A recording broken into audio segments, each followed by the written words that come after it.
ብዙ ጊዜ these days ማየው ቶሎ ማግኘትን ተው እንዳያልቅብህ ላይፍ ገብቷል። ሰው አሁን አቬቼን አስበው ያንን የመሰለ አቅም ያለው ልጅ he just done with 28 ይደርሳል እሱ ላይ I don't think so የ27 28 ዓመቱ እያለ በቅጭት አይ ሰው በፕሮሰስ ኢንጆይ የማያረግ ከሆነ ሁሉን ነገር ባንዴ ካገኘው የህይወት ጥያቄው ተመለሰለት ማለት ለካ ጉዳዩ መልሱ አይደለም መልሱን ለማግኘት የምንሄድበት ጉዞ ነው ማተር የሚያደርገው። ብዙ ሰው ሲቸገር አየዋለሁ። አየህ አንዳንዱ ሰው ላይፉ ፐርፐዝ ያጣል። ፐርፐዝ እኮ ድራይቪንግ ፎርሱ ነው። አየህ ድራይቪንግ ፎርሱ ካሌለ ብታገኘውም አይጥምህም። ለምሳሌ ያሰቃየችህን ያቺን ሴት ትወዳታለህ። ኢዝሊ ስትመጣስ ታቀላታለህ። ለምን? ብዙ አለፋህባትማ። ስትለፋባት ግን አትቶ በደንብ ነው ተንከባክበህ የምትቆይባት። ይሄ በጣም የሰክሰስን ዲፊኒሽን እንድናስተካክል ያግዘናል ማለት ብዬ አስባለሁ። ለምን these days እንደምንም ብለህ አገኝ ምን በል ምናምን ባታገኝስ? ቆይ እሺ ባታገኝስ? አሁን ሰው እንደዛ ብሎ ማሰብ አይፈልግም። ባታገኝስ? ባይሳካልስ? ምን አይነት ሞት ነው የምትሞተው? ፈገግ ብለህ መሞት አለብህ። የጀግና ማሟት መሞት አለብህ። ለምን? ዝም ብለህ ተኝተህ አይደለማ። ጉዳዩ ማግኘት አለማግኘቱ አይደለም። we never know ነገ ምን ከዚህ ስወጣ ምን እንደምሆን አውቃለሁ እንዴ? አላቅም እኮ። ግን እስከዚህኛው ሞመንት ግን በህይወቴ ደስ የሚለኝ ነገር እያደረኩ ነው የኖርኩት። አየህ እሱን ስታውቅ ሞትን አትፈራም። ሞት አያስጨንቅህ። ሞት ትራንዚሽን እንደሆነ ይገባሃል። ገብቶሃል? እኔ በዚህ እድሜ ውስጥ በጣም ካስተማሩኝ ሁለት ነገሮች ብዬ ልጨርስ ይሄን ነው። አንደኛው ገና ከዩኒቨርሲቲ እንደወጣው የተቀጠርኩበት ቦታ ጋሽ ፈራ ይባላሉ። 52 ዓመት ይበልጡኛል። እኔ ዛኔ ከኔ በታች መሬት ብቻ ነው። ሁሉም አለቆቼ ናቸው። ጩጬ ነኝ በጣም ምናምን እና እሳቸው ጋር ግን በጣም ስትሮንግ የሆነ አታችመንት ነበረኝ እና ሰንዳፋ ነበር የሪሰርች እና የትሬኒንግ ሴንተር ውስጥ ነበር የተቀጠርኩት። በዚሁ አጋጣሚ የራሱን ስራ መስራት የሚፈልግ ሰው መጀመሪያ መቀጠር አለበት። በጣም ስትሮንግሊ ማምነው ነገር ሰው ተመርቆ ቀጥታ የራሱን ስራ መግፈት የለበት። ምክንያቱም ሄራርኪን አያቅ፣ ሰር ማለትን አያቅ፣ ፕሮሰስ አያቅ፣ ቢሮክራሲ አያቅ፣ አየህ ኤችአር አያቅ፣ ስትራክቸር አያቅ። ዝም ብሎ ዘው ይላል ሰው ሲንገላታ ታየዋለህ። ግን እዛ ውስጥ ስትገባ ጌን የምታረጋቸው ነገሮች አሉ እና እኔ አንዱ እዛ ውስጥ ያገኘሁት እሳቸውን በእድሜም በእውቀትም በብዙ ነገር በቃ ሩቅ ናቸው ከኔ እና ስትሮንግ አታችመንት ስለነበረን ከሰንዳፋ በእሳቸው መኪና እንመለሳለን እና አንድ ጊዜ ኃይለኛ ጥያቄ ጠየቅኳቸው። ጋሽ ፈራው በህይወት ብዙ ሰው የሚጠይቀው ሰውየው በጣም ትልቅ ሰው ነው። ሆነስትሊ ምልህ የኮምፓሽን ኢትዮጵያ የሚባል አለ። ኮምፓሽን የሚባለው ድርጅት ኢትዮጵያ ያመጣ ሰው ነው። ታንዛኒያ ያመጣ ሰው ነው። የወርልድ ቪዥን የሚባለው እንትን የአፍሪካ ዳይሬክተር የነበረ ነው። በቃ ትልቅ ኢህአዲግ የሚባለው ሲስተም በነበረ ጊዜ የመጀመሪያው ፍትህ ሚኒስተር ነው። በቃ በጣም ወፍራም የሆነ ሲቪ ያለው ሰው ነው። ኢማጂን ሰክሰስ ሰው ቢጠይቃቸው እንዴት ሰክሰስፉል ሆንክ ነው። እኔ ግን ያንን ሞመንት ጠብቄ አያስክድም። በጣም ስትሮንግ የሆነ ጥያቄ የሚቆጭህን ነገር ንገረኝ አልኩት።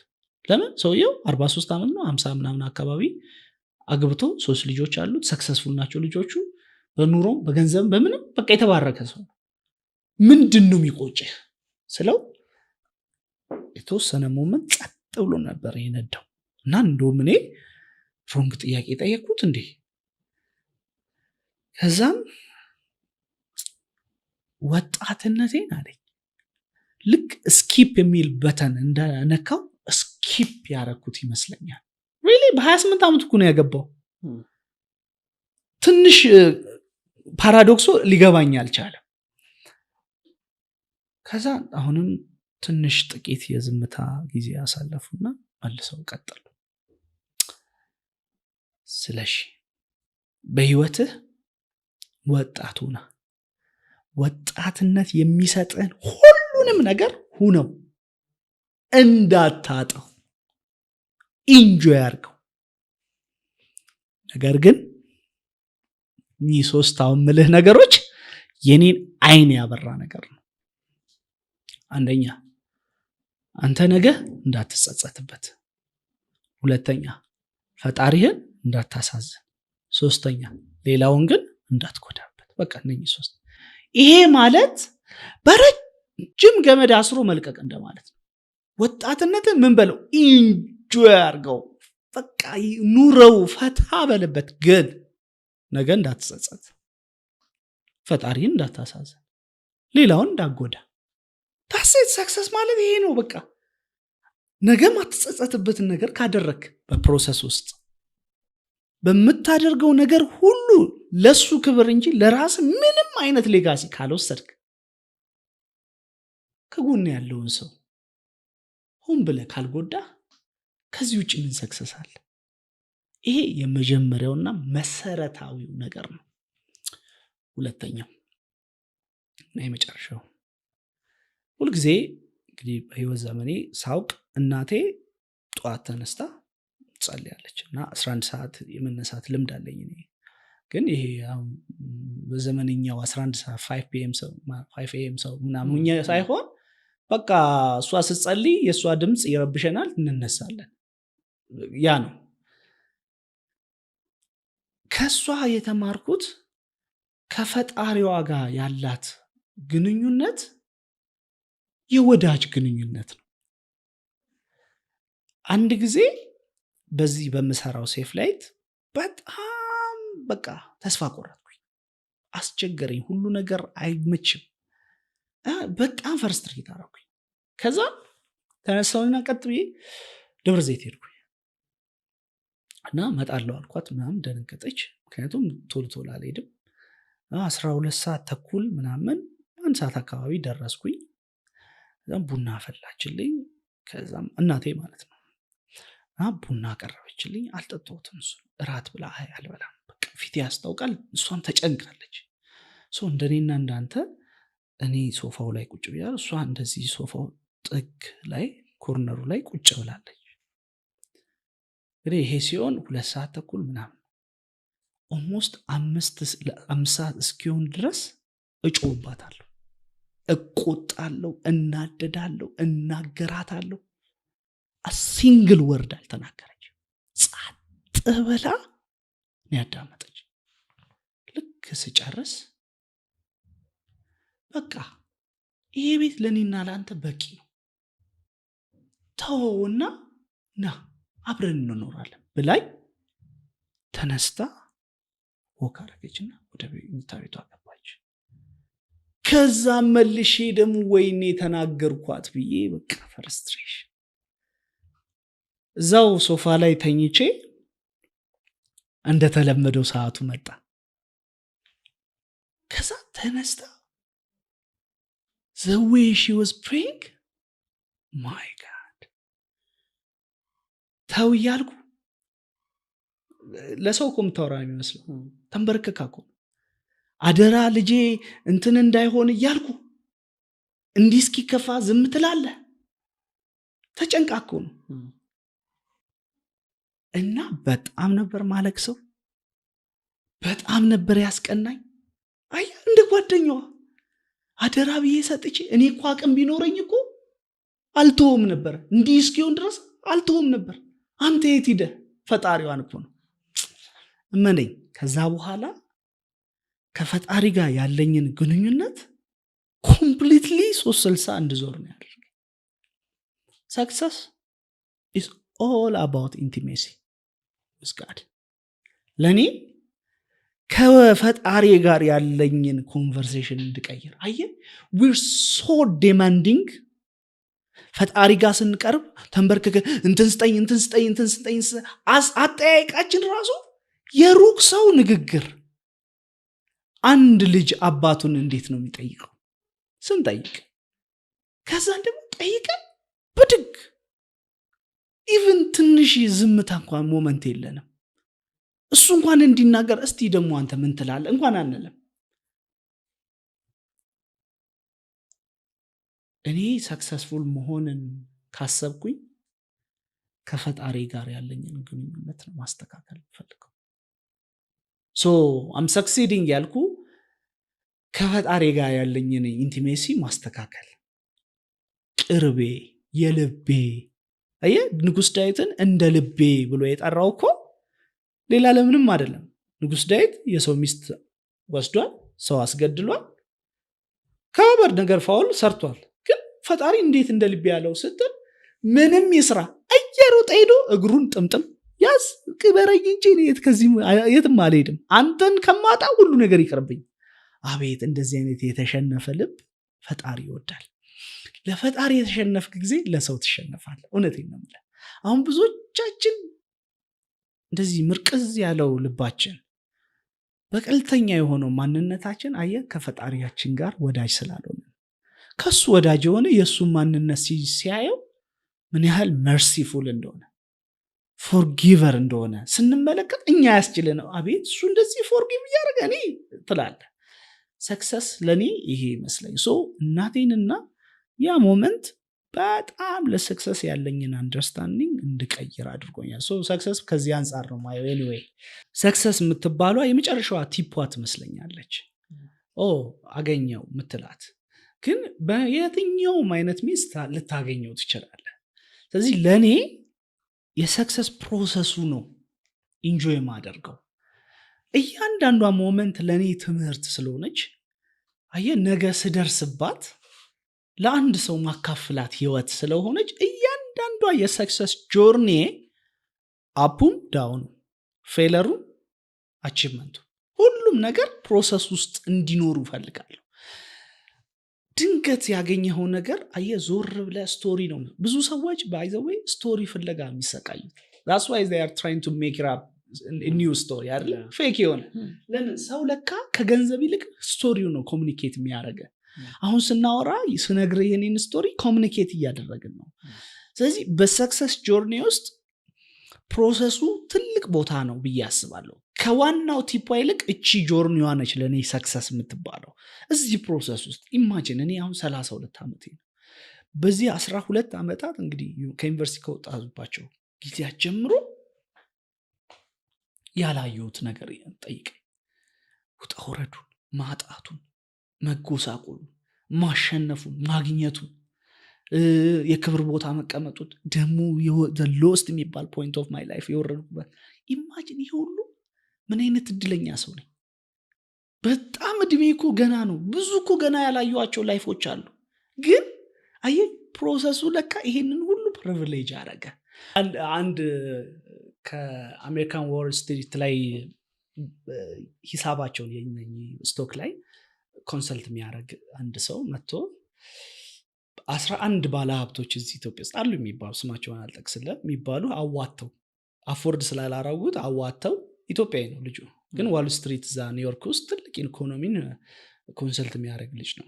አዋተው ሆቴል 5 ስታር ሆቴል ይዘው ለጥቂት ለአንድ ወር ኮንሰልት እንዲያደርጋቸው እዚህ ያስቀሩት የተወሰነ ጊዜ። ከዛ ሰበሰባቸውን ምልህ ትልልቅ የኢትዮጵያ ሀብታሞችን ነው ሰበሰባቸውን። አንዳችሁም ግን ሀብታም እንዳልሆናችሁ ታውቃላችሁ አላቸው። ከዛ ተያዩ። እንግዲህ ያው ከፍለውት ኮንሰልት እንዲያደርጋቸው ጸጥተኛል። ለምን እንደሆነ ልንገራችሁ። እናንተ ሀብትን የሚመስላችሁ አላቸው 3 ስልክ ተሸክማችሁ አንዱ እየጠራ አንዱን ማንሳት ቢዝነስ እኮ ጭነት እየገባ እንደዚህ ማለት ይመስላችኋል። ግን አይደለም ማለት ይሄ ወልዚ ደረጃ ስትደርስ the fourth stage of እንግዲህ ብልጽግና የሚባለው ማለት ነው። ሲስተሙ ላንተ ሲኖር ማለት ነው። አንተ አይደለም። አሁን ለምሳሌ መጀመሪያ ተቀጣሪ ሆነ ነው የምትኖረው። ከዛ ራስህን ትቀጥራለህ፣ ፍሪላንስ ትሆናለህ ማለት ነው። 3ኛው ደረጃ ሰውን ትቀጥራለህ፣ ራስህንም ትቀጥራለህ። 4ኛ ደረጃ ላይ አንተ አትቀባ፣ ሲስተሙ ግን ላንተ መኖር ይጀምራል። ዋረን ባፌት 4 መጽሐፍ በወር ያነባል። እንዴ ያውላ ቢዝነስ እያንቀሳቀሰ እንዴት ይችላል? ጊዜ አለው እንዴ? የለውም ጊዜ። ግን ሲስተሙ ለሱ መኖር ሲጀምር እሱ ለካ የሰዓት ነፃነትን ያገኛል። ታስዋይ የሚያነበው እኮ ዝም ብሎ አይደለም። ኑሮ ወደሱ ካልመጣ ገንዘቡን ብትሰበስብ ምን ይጠቅማል? ገንዘብ ማለት ግንዛቤ ነው። ቃሉ ራሱ ገንዘብ የሚለው የመጣው ግንዛቤ ከሚል ቃል ነው የመጣው። when you understand something ያንን ነገር የራስህ ታደርገው። ጥበብ ማጥበብ ማለት ነው። በአንተ ዶሚኒየን ውስጥ ማስገባት so you can harness ማድረግ ትችላለህ ማለት ነው። ቀላል ነው። ወደ አንተ ጥያቄ ዝም ብዬ አይደለም ያነሳሁት እሱን ነገር። እኔ ነገ የምኖርበት ኑሮ አለ። ደረጃ አለ።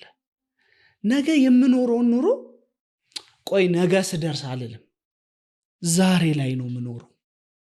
አየህ ብዙዎቻችን በተለይ የቤት ኪራይ ውስጥ የምንኖር እንግዲህ እነዚህ ሲናሪዮ ዝም ብለህ ቀስ ብለህ እያቸው ማስቀምጥልን። ልክ እኔ የቤት ኪራይ ተከራይቼ ስገባ ያው ኢንቴሪየር ዲዛይነር ነኝ ብያለሁ፣ አሰማመርኩት። ከዛ ያምራል በጣም አጭው ያ አሰማመርኩ ገባሁ። ከዛ እናቴ ጎበዝ የኔ ልጅ ግን የቤት ኪራይ እኮ ነው እንደው ቢያስወጡስ ለሰው ቤት ነው እንደዚህ የምታወጣው ብላ አለች። ከዛ ቤት አላት እሷ። እማዬ ያንቺም እኮ ኑሮ የኪራይ ኑሮ ነው። ኧረ እኔ ኪራይ ነክቶኝ አይ እዚህ ምድር ላይ ያለ ኪራይ ኑሮ ነው፣ መቼ እንደምትጠሪ አታውቂም። አሁን ብዙዎቻችን ለኪራይ ኑሮ ለትንሽ ጊዜ እኮ ነው የገባሁበት ብሎ 10 ዓመት ይኖርበታል። 10 ዓመት በሚያስጠላ አይነት ኑሮ ማለት ነው። መቼ እንደምንሄድ አናውቀው። ያለን ጊዜ አሁን ነው። ስለዚህ we live this moment አይደለ? ይሄንን ጊዜ ነው የምንኖረው። እኔ ኪራዩን ሳሳምረው ነገ ያስወጣኝ ኢትስ ኦኬ፣ ግን አንድ ቀን ቆንጆ ቀን አሳልፌያለሁ፣ እሱን አውቃለሁ።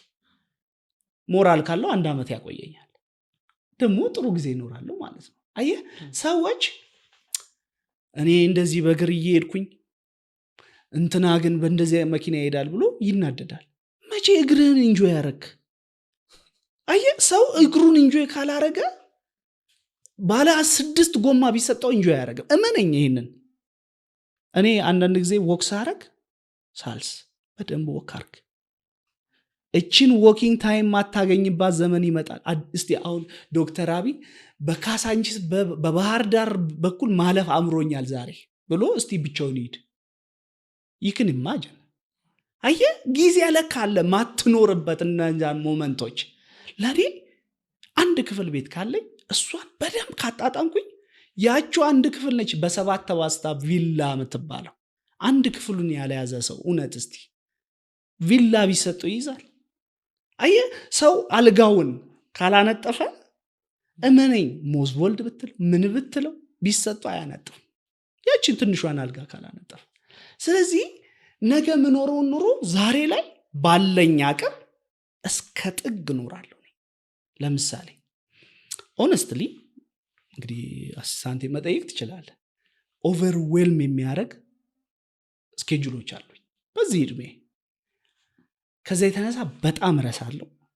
አሁን የዛሬውን ስንት ጊዜ ራሷን ብትጠይቃት ጥሩ ነበረ።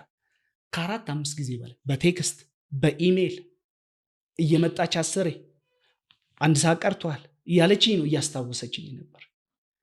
ያ የሆነው ቢካዝ ኦቨርዌልሚንግ የሚያደርግ ስኬጁል ስላለ። አንደኛው አንዳንዱ ሰው ይናደዳል። አንተ አሲስታንት ይለኛል እንዴ?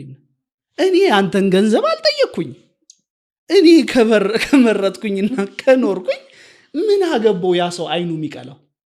ገብቷል?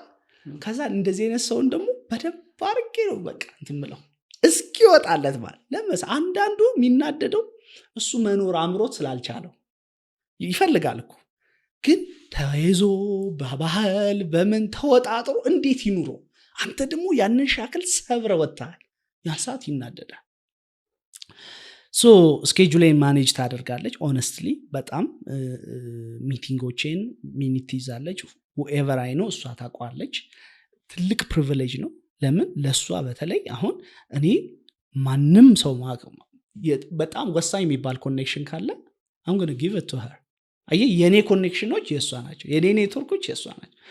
ሚስጥሮቼን ታውቃለች፣ ድካሞቼን ታውቃለች፣ ስንፍናዬን ታውቃለች፣ ከስንፍናዬ ስወጣ ታውቃለች። አየህ እያንዳንዱን ነገር ለእሷ የህይወት መስኮቷ ነው ይሄ እድል ማለት ለእሷ። ለእኔ ደግሞ እገዛ አሲስታንት ማለት አጋዥ ማለት ነው በሌላ ቋንቋ። አሁን ሌላ ሰው ሮኬት ሳይንስ አድርጎታል። በቃ አሲስታንት እዚህ ጋር ጭው ይልበታል። አጋዥ ማለት እኮ ነው የሆነች ነገር አንተ እየሰራ እሷ ደግሞ ለምሳሌ ይችን ኢሜል ኮምፖዝ አድርጊ፣ ስለዚህ አንተ ሌላ ስራ ትሰራለህ ማለት እሷ ኢሜል ከዛ አየት አድርጌ ናይስ ጄሪ ይሄንን አስተካክል ይሄን አድርገሽ ላኪላቸው በቃ ዛስት። ከዛስ ይሄንን ካልቸር ስንለምደው ድንገት መጥቶ የሀገር መሪ ቢያደርገኝ አይቸግረኝ። ብዙዎቹ ያልኖሩት ህይወት ስላጋጠማቸው አሁን ግራ የተጋቡት ስብዕናቸውን ከታች ጀምሩ። አየህ እኔ አሁን እውቅና የለኝ፣ ገንዘብ የለኝ፣ ሀብት የለኝ፣ ምን የለኝ፣ ግን ይህንን ኑሮ እየኖርኩ ነው፣ አልቸገረኝም። ልክ እንደ ታይም ቦምብ ማለት ነው። ዘሞመንት ሲመጣ አይቸገረኝም፣ ይቀጥላል ማለት ነው። አየህ እንትኑ ነው የሚቀየረው፣ ቴስቱ ይቀየራል። አየህ እዚህ ጋር ስለኖርኩት አይከብደኝም። እዛ ጋር እኔ መስሪያ ቤት ውስጥ ቴክስትም ሲያደርጉ ኢሜይልም ሲጽፉ ሰር ማለት አለባቸው። አሁን ይሄን ማለት ኢጎ ነው፣ ማካበር ነው፣ አንተ ፈጣሪ ሁነ ነው ያስብላል። እረዳለሁ። እመነኝ አይገልህም ብትል አይገልህም። ግን አንድ ቀን ትልቅ ሰው ጋር ስትሰራ ትከበርበታል። መዘርጠጥ የለመደ ሰው እድሉን አግኝቶ የሆነ ቦታ ቢሰራ ይዘረጥጣል። እቺ ልጅ ግን ዲሲፕሊን ለምዳ ነው አየህ የምትሄደው። በቃ ባይ ዲፎልት ለምዶባቸዋል። አሁን ኢንቴንሽናሊ ነው ይሄንን ነገር ማድረገው። ኢንቴንሽናሊ አንዳንድ ባህሎቻችን መቀየር አለባቸው። ሪቮሉሽን ያስፈልገናል ዴፍ። በተለይ ይሄ ሀገር ከትንሽ ጊዜ በኋላ የወጣት ሀገር ይሆናል። ታዲያ እንደዚህ ለየት ያለ አስተሳሰብ ያላችሁ ካለመጡ አደጋ ውስጥ እንገባለን። ከሀገር መሪ ጋር ምናምን ልትባባል፣ አንተ ኃጢአት ውስጥ የኔን ጽድቅ ማውራት ነው ፈልገው፣ በአንተ ስንፍና ውስጥ የኔን ጉብዝና ነው። ኢቭን ሲመክሩ እኔ ግን እኮ ይለዋል ገና ሲመክሩ እኮ ነው። አየህ ሊመክሩ ፈልገው ሳይሆን የእነሱን ጥንካሬ ሊነግሩ ፈልገው። አንዳንድ ሰዎች የሚመክሩት አንተ እንዳትቀየር ነው። ለምን መምከር ያቆማሉ? ስለዚህ ሁልጊዜ ሳትቀየር ኖረ በቃ እነሱ ሲመክሩ ነው ደስ የሚላቸው። ተቀይራል እኮ አንተ ልጅ ለምን አትቀየር? ኧረ ተቀይራል። ምን ትቀየራለህ ይሉና እንደገና ያርገዋል። አንዳንድ ሪቮሉሽን ማረጋቸው ኢንቴንሽናሊ ለመሰለ ኤቭሪቲንግ ኢዝ ሪከርድድ። ነገ መሆኑን ሲሆን ሰው ዞር ብሎ አይናገረኝ። ያልኖርኩትን አይደለም አይሆንኩት የኖርኩበትን ካሁን ጀምሮ ምንም በማልታወቅበት ዱዲ በሌለኝ ሰዓት የኖርኳት ነገ ስታከብረኝ ያየዋል። ከዛ ማንም ሰው ዞር ብሎ እንትን ያለ የኖርከውን ደግሞ ስታካፍል ሰው ይሰማሃል። ስለዚህ እኔ የኦርጋናይዜሽን ካልቸራችን እንዲቀየር እፈልጋለሁ። አሁን ቀደም ጄኔሬተር እምቢ ያለንና በአንድ መኪና ባትሪ ልናደርግ ስንል ይሄ ነገር ግን ባትሪውን አይመጣውም ማለት ምን አገባኝ የድርጅቱ ነው አለኝ። የድርጅቱ ሹፌር እኮ ነው። አየህ ምን አገባኝ። ከዛ እየሳኩኝ ነው ያልኩት በቃ ስሙ ይሄ ልጅ በቃ ወደፊት ድርጅት አይኖረውም አልኳቸው። አየህ ሲኖር አንድ ቀን እኔም ድርጅት ይኖረኛል ብሎ አያሰብም ሰው።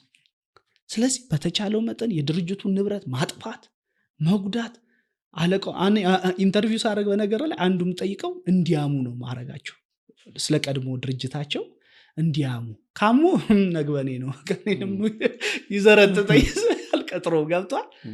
ያንን ስብዕና መገንባት ስለምፈልግ በተቻለኝ መጠን ኢንተርምስ ኦፍ ላንጉዌጅ አጠቃቀም፣ ኢንተርምስ ኦፍ ኮሚኒኬሽን፣ ቴክስት አጻጻፍ፣ ኢሜል አጻጻፍ፣ አለባበስ፣ ንጽህና እኚህ ሁሉ ነገሮች ኤክሰርሳይዝ ስለማደርገው አደርገዋለሁ። እና የኔ አንድ የቦርድ አለቃዬ ታጋታለች፣ ትልቅ ባለሀብት ነች።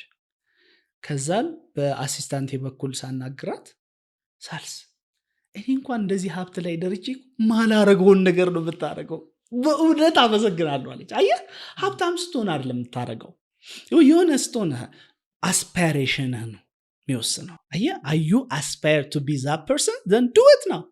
ለምን ትጠብቃለህ?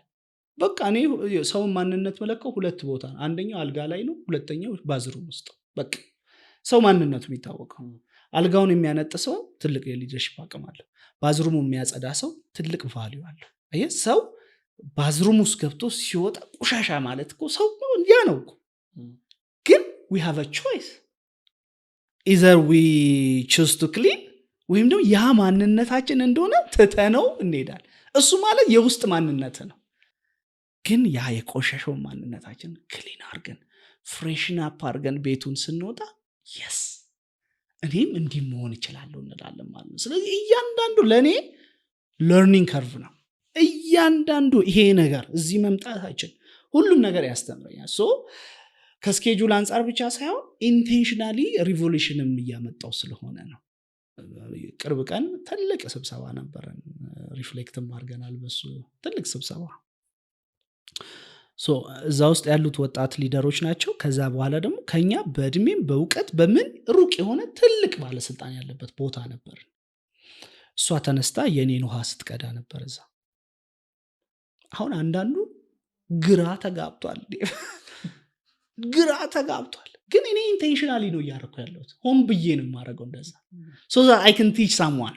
አየህ አንዳንዱ አይኑ ይቀላል፣ አንዳንዱ ኦኬ when you are a leader እንደዚህ መሆን አለበት። አየህ ፖዚቲቭሊ ኢምፓክት ታደርገዋለህ።